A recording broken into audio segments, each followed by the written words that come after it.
A struggling single mom with barely enough to feed her children gave her last $43 to help 7 stranded bikers get home. What she never expected was the thunderous rumble of hundreds of motorcycles arriving at her doorstep 2 days later.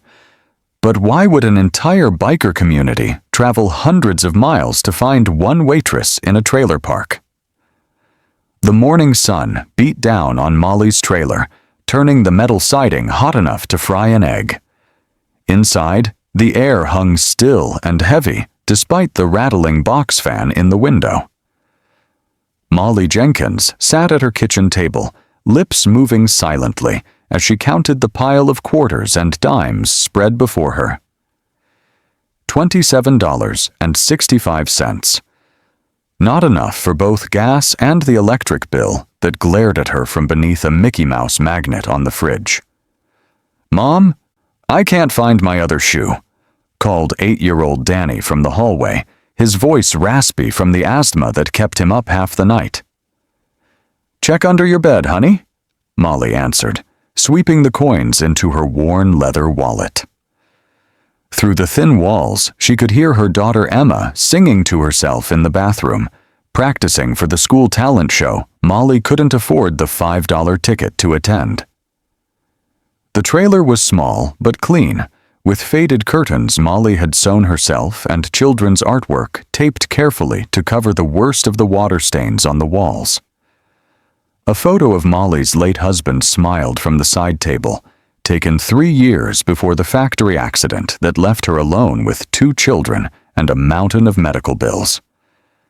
"We're going to be late again," Emma said, appearing in the doorway with her backpack slung over one shoulder, dark circles under her eyes matching her mother's.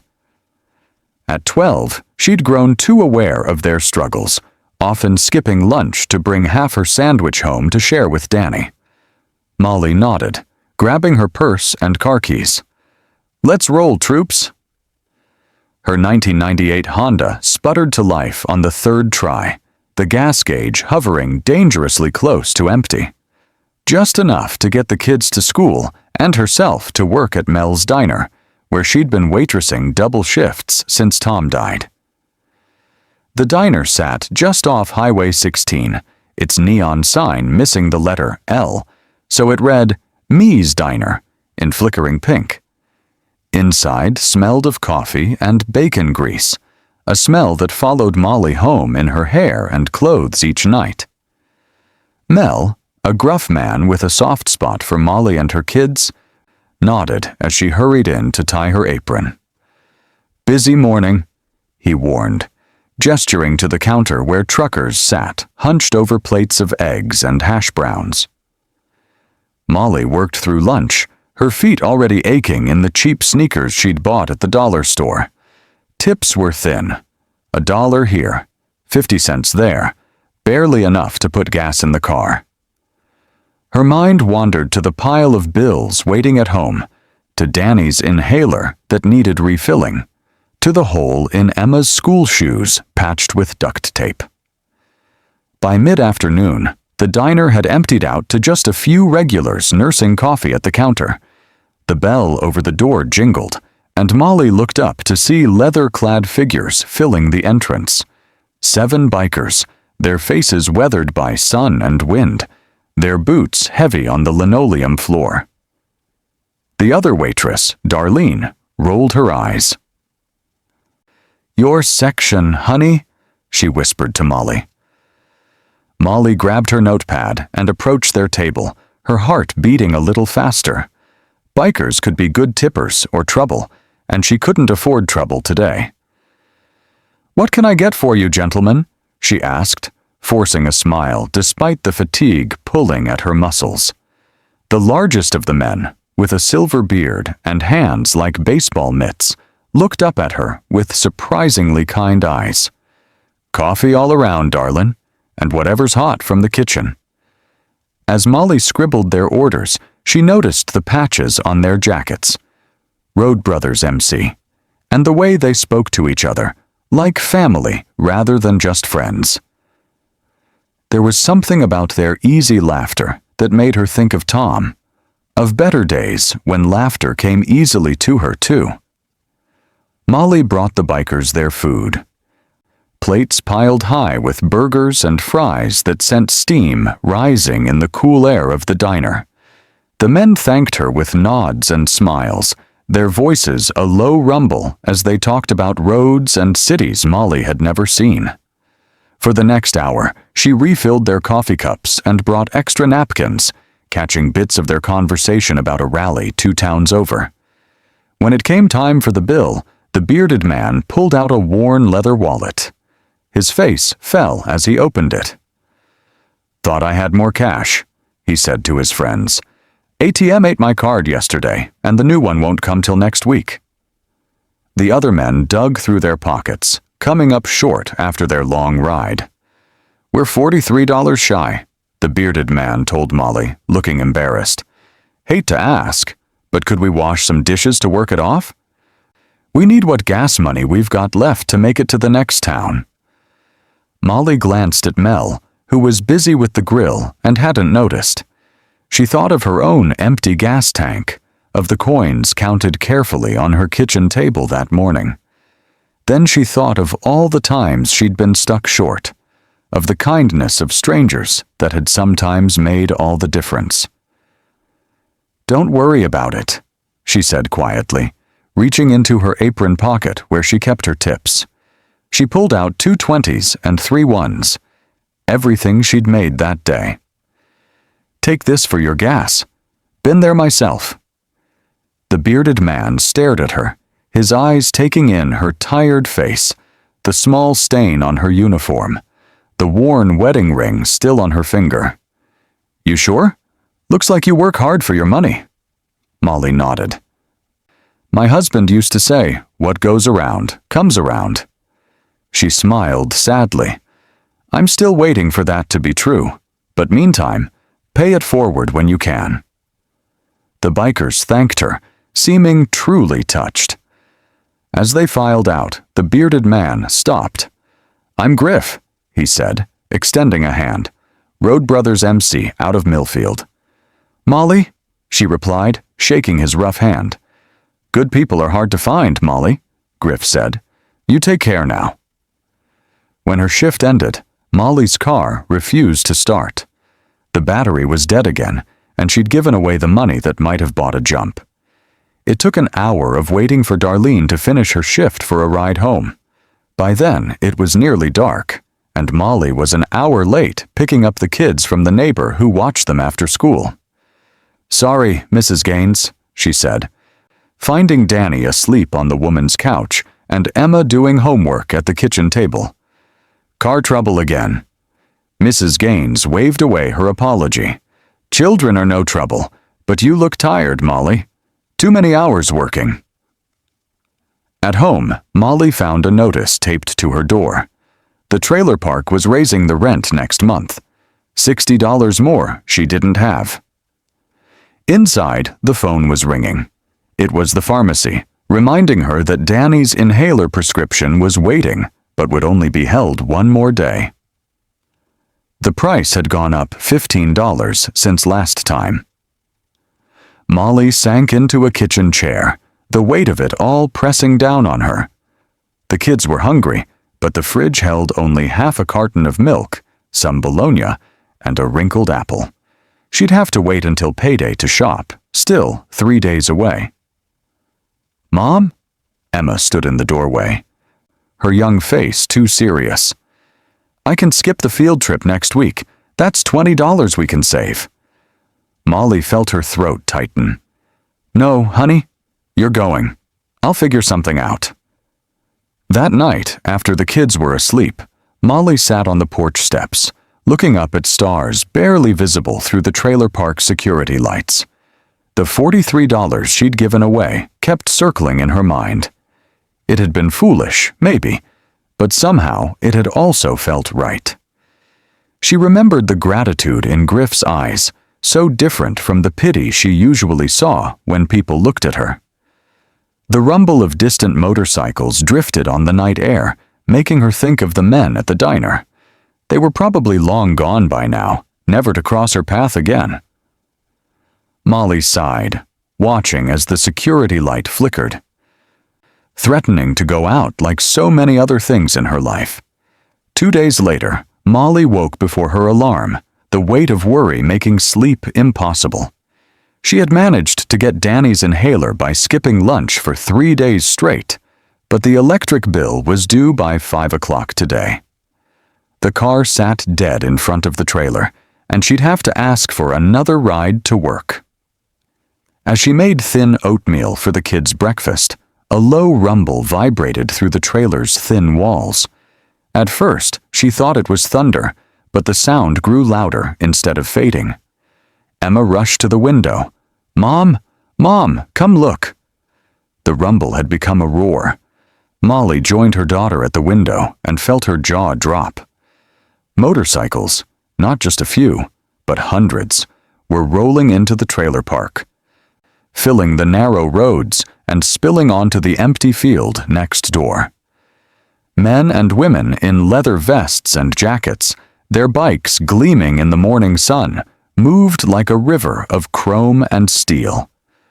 "What's happening?" Danny asked, his small face pressed against the glass, breath fogging the pain. Before Molly could answer, a knock came at the door. She opened it to find Griff, the bearded biker from the diner, standing on her small porch. Behind him, at least 20 other bikers waited, their faces solemn but friendly. "Morning, Molly," Griff said, his voice gruff with emotion. "Hope we didn't wake the little ones too early." Molly stared past him at the sea of motorcycles and riders that seemed to stretch forever. Some of the neighbors had come out of their trailers too, watching with wide eyes. Mrs. Gaines stood in her bathrobe, mouth open in shock. "What is this?" Molly managed to ask. Griff cleared his throat. "After you helped us the other day, I told our brothers and sisters about you, about how you gave your last dollars to help strangers when you clearly needed it yourself." He gestured to the crowd behind him. Word spread.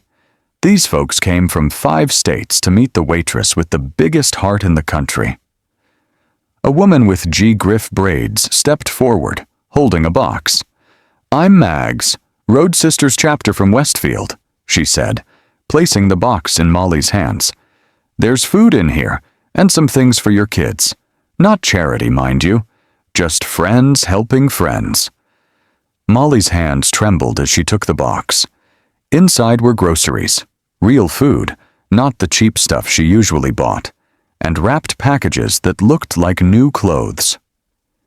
At the bottom sat an envelope thick with cash. Griff nodded toward Molly's Honda. "Got some mechanics here who'd like to take a look at your car, if that's okay. Noticed it wasn't running when we pulled up." The next hour passed in a blur. Bikers swarmed around Molly's trailer like busy ants. Some fixed her car, replacing the battery and changing the oil. Others patched the leak in her roof that had been dripping into a bucket for months. A group of women set up tables in the field and laid out a breakfast spread for the entire trailer park. Children darted between the motorcycles, touching the shiny metal with careful fingers, while riders showed them the engines. Mrs. Gaines appeared at Molly's side, pressing a cup of hot tea into her hand. "I never saw anything like this," the older woman said, watching as a tattooed man in his 50s played catch with Danny, being careful to slow down when the boy needed his inhaler. Emma had found friends too, a group of teenage girls whose parents were riders, showing her patches they had sewn onto their own small vests. For the first time in months, Molly heard her daughter laugh, a real laugh that bubbled up from joy rather than brave pretending. Griff approached again, this time with several other chapter leaders. "Molly, there's something else we want to tell you." He handed her another envelope, this one even thicker than the first. "There's 6 months of rent and bills in here. We took up a collection at every chapter between here and the East Coast." Molly's legs felt weak. She sank onto her porch steps, the envelopes in her lap. "I don't understand." I only gave you $43. A woman with a scar running down her cheek spoke up. When you've been on the road as long as we have, you learn that it's not about how much someone gives. It's about what that giving costs them. She looked at Molly's trailer, at the patched walls and the toys made from cardboard boxes. You gave everything you had that day. Tears filled Molly's eyes, spilling down her cheeks. Around her, the rumble of motorcycles and the laughter of her children filled the air with a music she had almost forgotten existed. The sound of hope breaking through after a very long silence. As the afternoon sun began its slow slide toward the horizon, the celebration continued around Molly's trailer. The smell of barbecue filled the air as grills appeared from truck beds and bikers took turns cooking for everyone. Music played from portable speakers, not too loud, mindful of the older residents of the park. Molly sat on a folding chair someone had brought her, watching it all unfold like a dream. Mel from the diner showed up, having heard the commotion from down the road. He stood with his hands on his hips, taking in the scene of hundreds of bikers mingling with trailer park residents. "Looks like you've made some friends," he said to Molly, his usual gruff voice softened with surprise. "They're helping us because I helped them," Molly explained, still not quite believing it herself. Mel nodded. "Always knew you were good people, Molly. Never knew how good." He pressed a folded paper into her hand before walking away to get a plate of food. Molly unfolded it to find a job offer, assistant manager at the diner, with better pay and regular hours that would let her be home when the kids got out of school. Another gift in a day overflowing with them.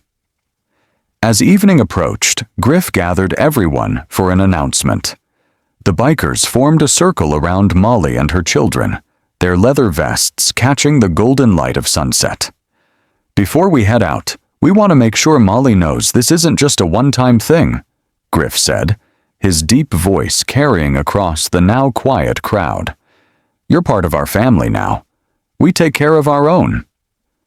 A young woman with bright blue hair stepped forward, handing Emma and Danny small leather vests with Road Kids honorary member patches sewn on the back. Emma's eyes grew wide as she slipped hers on, standing a little taller. Danny hugged his to his chest before putting it on, the leather nearly reaching his knees. "And for their mom," Griff continued, "something to remember us by." He presented Molly with a small metal pin, a wheel with wings. "This means you always have a friend on the road, anywhere in the country. Any of our chapters will know what it means." The crowd cheered as Molly pinned it to her shirt with shaking fingers. Mrs. Gaines appeared with a cake, where she had found time to bake it, Molly couldn't imagine.